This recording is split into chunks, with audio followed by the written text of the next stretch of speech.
बिस्मिल्लाहिर्रहमानिर्रहीम। आज का दीनी पैगाम क़ब्र आखिरत की सबसे पहली मंजिल।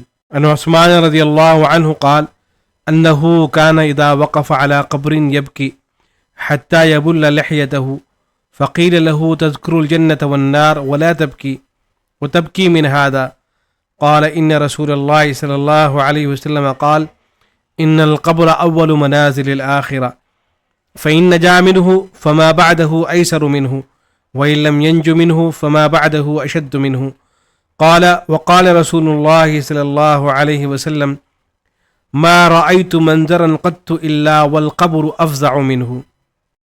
हज़रत उस्मान रज़ियल्लाहु अन्हु से रिवायत है कि उनका हाल ये था कि जब वो किसी कब्र के पास खड़े होते तो बहुत रोते, यहाँ तक कि आंसुओं से उनकी दाढ़ी तर हो जाती।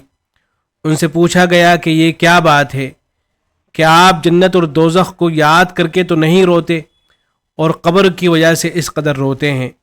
आपने जवाब दिया कि रसूल अकरम सल्लल्लाहु अलैहि वसल्लम फरमाया करते थे कि कब्र आखिरत की मंजिलों में से पहली मंजिल है, बस अगर बंदा इससे नजात पा गया तो आगे की मंजिलें उससे ज़्यादा आसान हैं, और अगर कब्र की मंजिल से बंदा नजात न पा सका तो उसके बाद की मंजिलें उससे और ज़्यादा सख्त और कठिन हैं। नीज रसूल अकरम सल्लल्लाहु अलैहि वसल्लम ये भी फरमाया करते थे कि कब्र से ज़्यादा कोई हौलनाक मंजर मैंने कभी नहीं देखा।